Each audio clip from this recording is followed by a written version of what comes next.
What's going on, guys? In this video, I'm going to be talking about PSA slabs versus the CGC slabs. Now, this is a outdated CGC slab. Recently, they have updated their CGC labels, and I will be getting a lot of cards back from CGC. So I recently did an upload where I talked about my potential PSA submission, right? And then I edited my title and said PSA CGC, because the reality is I can't afford to send all of my cards to PSA. And honestly, I had a much bigger lot I was gonna send off, a bunch of cards I didn't even show that I was gonna send, but they basically told me, look, it's not the end of the world, we can do more submissions, but they wanted me to not get overwhelmed with this first submission. I don't know why I'm still holding both of these up, but basically so you guys can see the differences. Right off the bat, I'm gonna tell you my opinion of the difference between the PSA slabs and the CGC slabs, right?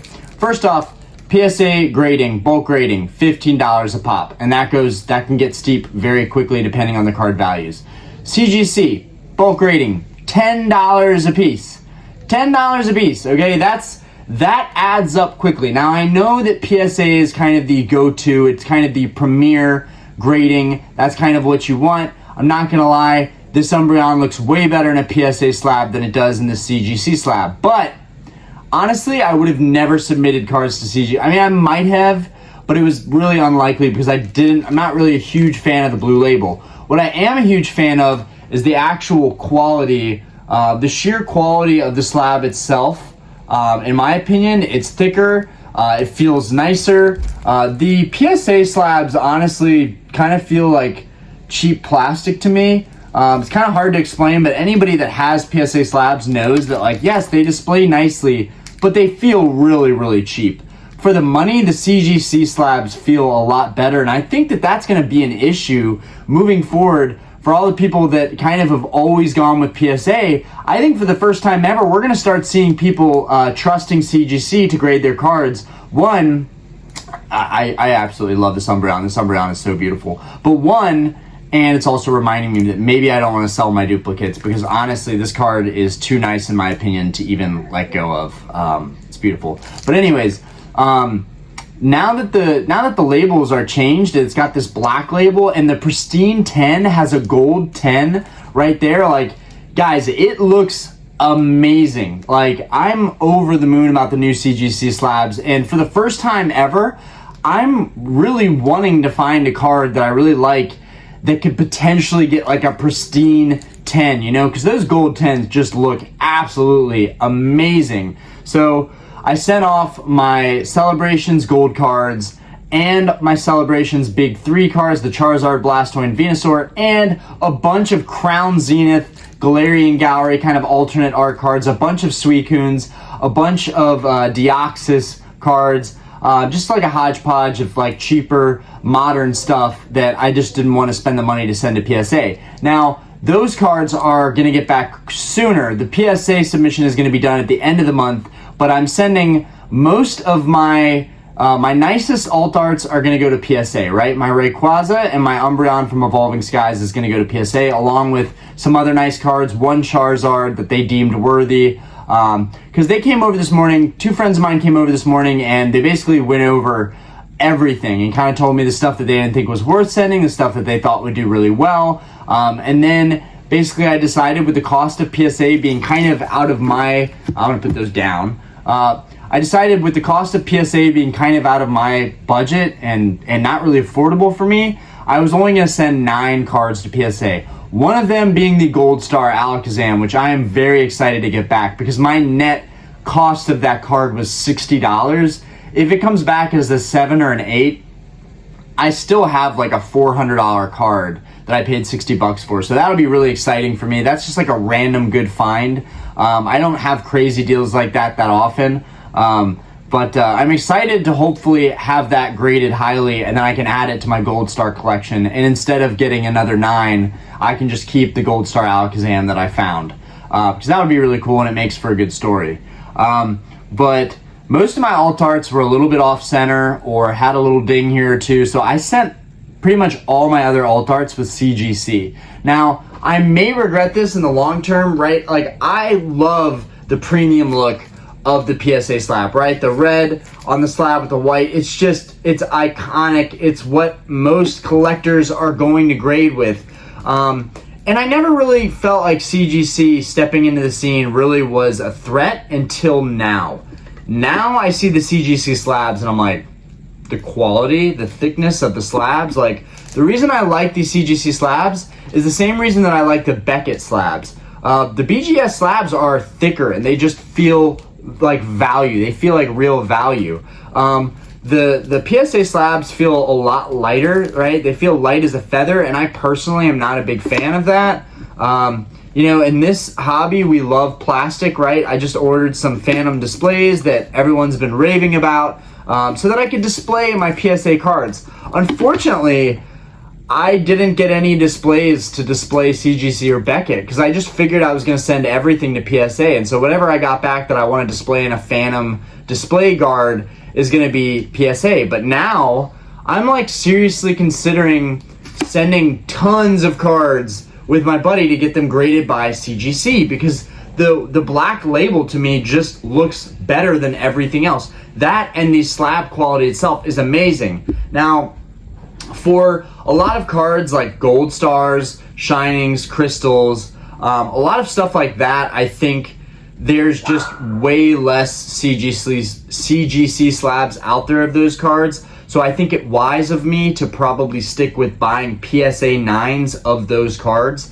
And I don't think that's going to change anytime soon. My entire first edition master set base set is all PSA, so that's not going to change anytime soon. I will continue to collect PSA slabs, but moving forward, I really think that I'm going to be sending a lot of stuff through CGC to get graded because just the quality of the slabs is great, the labels are great, the pristine 10s are amazing, and the fact that they have a 10 and then a pristine 10 leads me to believe that there's going to be a lot of cards that'll have an easier time hitting that gem mint 10, of course over the pristine 10, which they'll probably gatekeep the pristine 10 grading. But I'm really excited because you know, that leaves a lot of value to be had, right? If cards can easily hit that Gem Mint 10 from CGC, and they did note today, one of my buddies noted that CGC was tougher on modern cards and easier to grade on vintage cards. Now, I don't know if anybody can speak to that.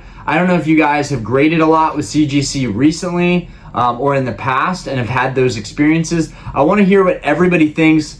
This is honestly a short video and truly a short video. I know I always say that and then I drone on for another 20 minutes. But I wanted to get in the habit of bringing up points that don't necessarily have to be dragged out for 30, 40 minutes, but we can have a discussion on, there can be comments made on those, and I can see what everybody thinks about CGC. Maybe I'm alone in this. Maybe most people still love PSA, but today when I looked at the cost of sending all my cards to PSA and the potential losses that I could accrue by sending them to PSA and then trying to sell them at the grades that I would likely get, it just didn't make sense. Where if I'm picking up a lot of Galarian Gallery Crown Zenith cards and alternate arts for like the $20, $30 range, some of them less than $20, like the Suicunes, I got all of my Suicunes almost for like $10 flat. I got a really good deal on my Suicunes from Crown Zenith.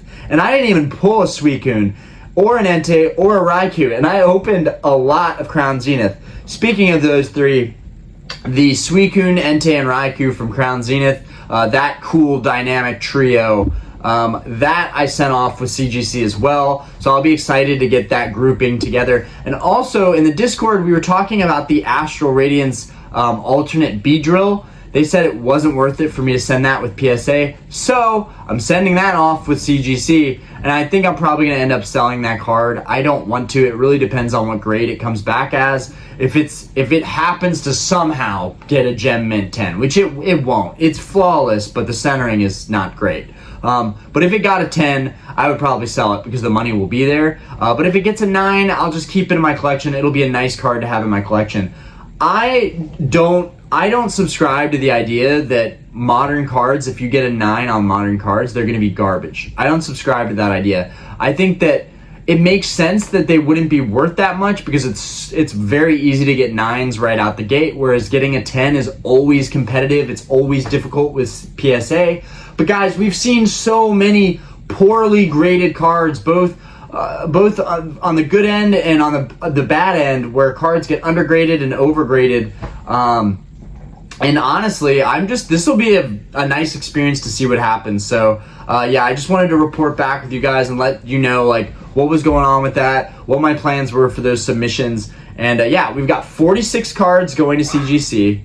Some of them, like, I don't even know why I'm getting graded. Like, I honestly don't know why I'm getting them graded, because the $10, $20, $30, $40, $50, like all those cards getting graded, it really adds up quickly. Like some of them, like a Vivid Voltage Charizard and a gallery card from Lost Origin, I think. It's the Lance with his Charizard. He's like sitting with his Charizard. The reason I wanted to submit those is because Lance is with his Charizard in the gallery card, and then in the Vivid Voltage artwork, he's in the background, and I just thought those would look really nice together, both getting those back from CGC. So a lot of this stuff is going to be for my personal collection, and I don't feel great about the amount of money that I'm spending, one, to get those cards, and then two, to send them off and spend that additional amount of money. The best I'm going to feel about getting cards graded is when I'm getting nice cards graded. But the nice part about everything is that I will have a group of people to submit my cards with, both to PSA and CGC. And they're wanting to get these cards shipped out and expedited as soon as possible because they want to get their cards back too. So I benefit from that because they want to get their cards back. I was expecting we would have a 3-month wait. They're like, no, Orion, we're going to get these cards back in a month. So these guys seriously know what they're doing and know a lot more about the grading scale than I do and are more confident than I am. So I kind of just listened to what they wanted to do.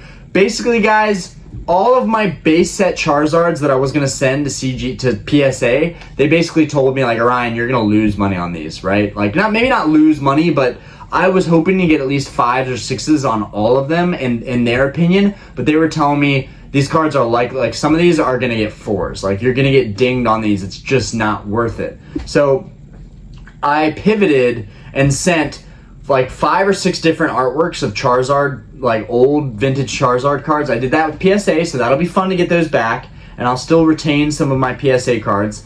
And then everything else, all my other base set Charizards, I'm sending to CGC because, one, I really like that label, and now I'm starting to be okay with having a mix of slabs, right? Like, I don't have a choice, right? If I'm submitting that many cards to CGC to get graded, I'm accepting the fact that my collection is going to be a hodgepodge of PSA, CGC, whatnot. Like, it's just going to be a mix of all that stuff, and I'm okay with that, honestly. So anyways, that's the end of the video, guys. I really didn't want to drone on too long, so peace out. Thank you guys for watching my videos and supporting my channel. You seriously have no idea how much it means to me. With my wife and child gone in Portugal, they'll be gone now for another 8 days or 9 days. So I still have some time to do a lot of content, go to the gym. It's been really a self-betterment process while they've been gone. I've been trying to perfect my craft, do more videos, take care of myself, meditate a little bit. So I appreciate you guys. I want Aspen, I want my daughter to see me doing things that I love and having fun doing things that I love and respecting that and seeing that you can follow your passions. Ultimately, I'm not saying that I'm gonna have, you know, my dream job of being a Pokemon YouTuber. That kind of is a dream gig. People would laugh at me for saying that, for wanting to be a Pokemon master, but that's really one of my dream gigs, guys. I'm dead serious. On top of that, I want to make my bar a screaming success. So those two things are very important to me, but I want Aspen to see one of those things that I'm extremely passionate about and also having so much fun doing, and that is Pokemon 100%. And I hope that we can open up packs and have experiences together, hoping that I don't corrupt her, but I want me and Aspen to spend time doing fun stuff, and I think opening card packs is a fun experience that we will get to have down the road when she wants to open that stuff. And I think she's just getting to that age where it's about to be fun for her. I watched an old video of Aspen when she was just over 1, maybe just over 1 years old, and she was enamored by looking at a pack of cards and wanting to get them open. So I really think it could be a lot of fun for her. Anyways, again, I'm always droning on. Peace out, guys. Have a great night, and thank you for watching.